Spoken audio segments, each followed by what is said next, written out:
Hello, everybody. Welcome to the Comic Gamer Movie Show. My name is Deshaun, and today I'm here to review the YouTube series, YouTube Red series called Cobra Kai. Now, if you're not familiar with Cobra Kai, then you're not American. Nah, let me stop.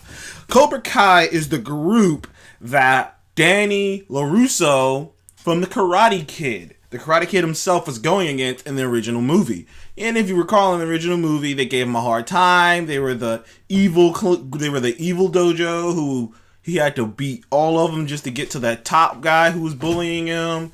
And it was insane. And because Karate Kid is a classic tale of the kid learning life lessons through karate, through a great teacher like Mr. Miyagi, the iconic Mr. Miyagi. The Karate Kid is a classic. It's a classic story. Everyone's heard of it. If you haven't seen it, you definitely heard of it. Everyone knows about wax on, wax off. The Karate Kid is like I said, it's an iconic story. There ended up being two more movies with Danny, and there ended up being Missy Miyagi ended up teaching. I think it was Jamie Lee Curtis. Yeah, ended up teaching not Jamie Lee Curtis. I can't remember her name. But he ended up spinning off and teaching a girl. So there's about the Karate Kid franchise is technically I believe it's 5 movies. But the first one's great. The second one's okay. The third one's okay. I'd give that first Karate Kid a 10 because I think it was just a perfect story for its time. The second one I'd probably give a 7. And the third one I'd probably give a 6 or 6. Because that third one was just okay. But this story, not only did they manage, but this YouTube channel, when I looked at it, because it's been out for a bit now, but I never paid it any attention because I saw it and I was like, oh, this looks so stupid. This looks so cheap. I was like, I'm not gonna watch this stupid shit. They brought back most of the original cast, who are still alive, and I was just like, oh, this is so stupid. I don't get it. Why are they digging up this old fossil? I felt the same way about this at the beginning before watching it that I felt about Jurassic World when Jurassic World came back, and I was like, do we really need to dig up this old fossil? Pun intended. Then I watched the first episode. Ladies and gentlemen, let me tell you something. Cobra Kai is one of the best TV shows of the year. One of the best shows of the year, period. This show, I did not know YouTube Red could have this quality of storytelling in a show. I thought they were just all goofy, stupid shit on YouTube Red. I never looked at any of the shows on YouTube Red, except this one, and that's because, and the only reason I even watched it was because there's these guys I follow who review movies too, and who review TV shows and review all these big stuff, and all of a sudden they started reviewing Cobra Kai and talking about how great it was, and I was like, what? Huh? Let me go check this shit out. It's fantastic, people. It's fantastic. I'm not going to spoil anything here, but it's fantastic. I think that, like I said, I think it was one of the best shows I've seen in a long time. It's one of the most creative things I've ever seen. Because the way they do the show takes place 30 years after those events in the first Karate Kid. So Daniel, he's older. He's older. He's pretty wealthy now because he owns this car dealership. He owns I think he owns a group of car dealerships. He's older. He's well off. He's married. He has kids. Daniel's big time. But then but you're not following the story through Daniel's eyes. You're following it through Johnny Lawrence. If you want to know who Johnny Lawrence is, he was the head guy who Danny kicked in the face for the final match to win it all. Whose mentor tried to choke him out. And the show, and you're seeing it through his eyes. And you kind of see it to where, you feel bad for Johnny. Because those events of that first Karate Kid changed his life. He could never go back to being who he once was because those events changed the trajectory of his life. And, I love this idea of, you watch these classic stories and back in the day, and the villain loses and he's never seen from again, and the hero gets sequels, and the guy he beat is never seen from again. But it's interesting that this thing, which was unexpected, chose to go, yeah, but the villain was just a person too.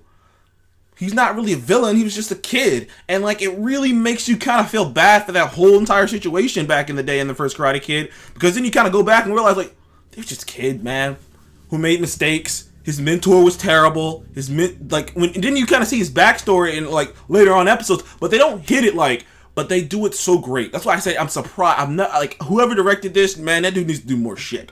Like the subtlety of them pretty much letting you know that yeah, shit wasn't good for him. There's a reason that Johnny was the way he was in the first Karate Kid. Life wasn't good to him. His mentor was terrible, and like he invested everything in winning, and he failed.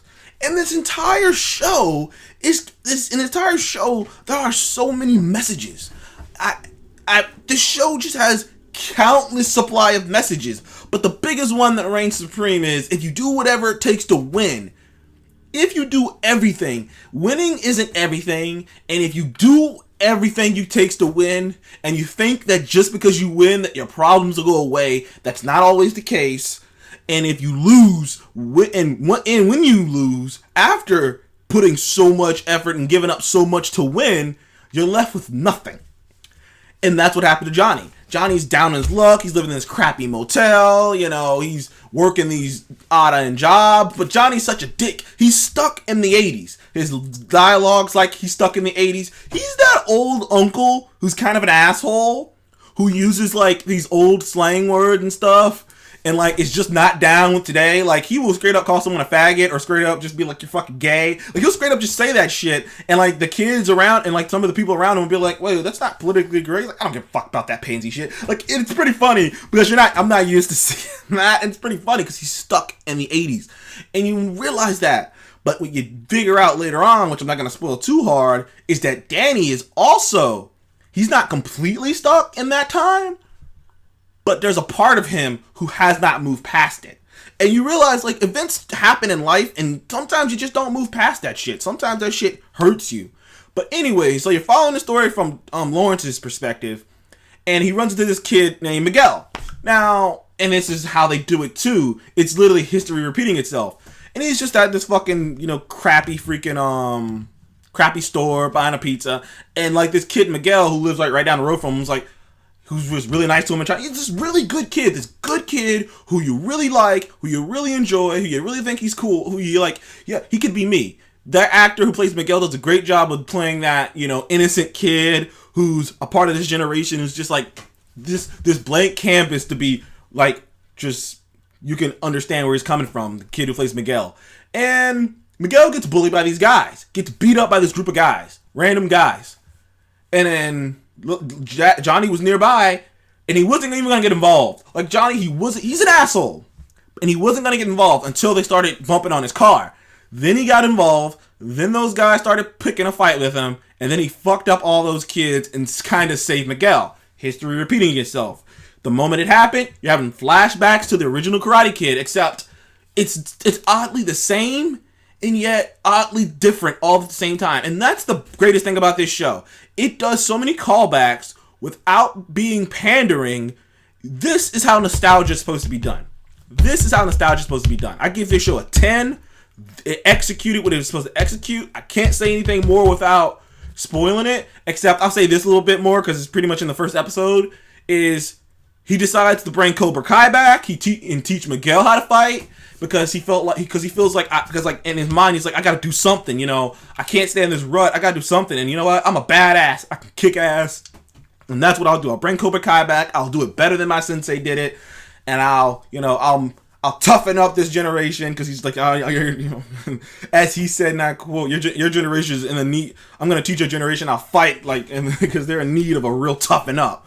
So that's the beginning of it, him starting up Cobra Kai again, but it's hilarious when eventually he runs into Daniel again, because he hates Daniel, and Daniel has all these huge-ass posters with, like, LaRusso's car autos, and, like, he has all these huge things, because Daniel's doing pretty good, and it's, like I said, there's not much else I can say without spoiling it, other than, if you are a fan of Karate Kid, all three of them, because they count all three of them as lore.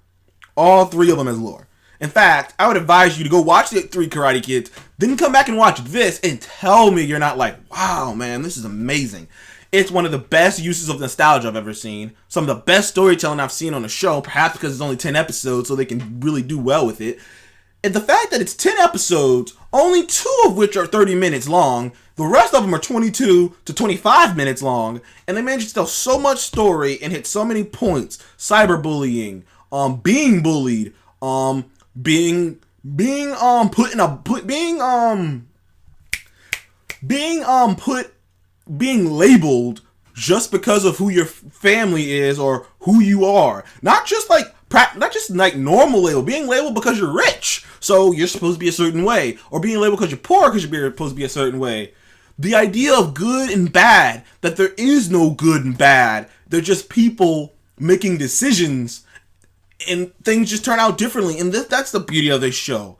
I would argue there is no bad guy in the show. There is no bad guy. They don't do that whole thing where Daniel's now the bad guy. No.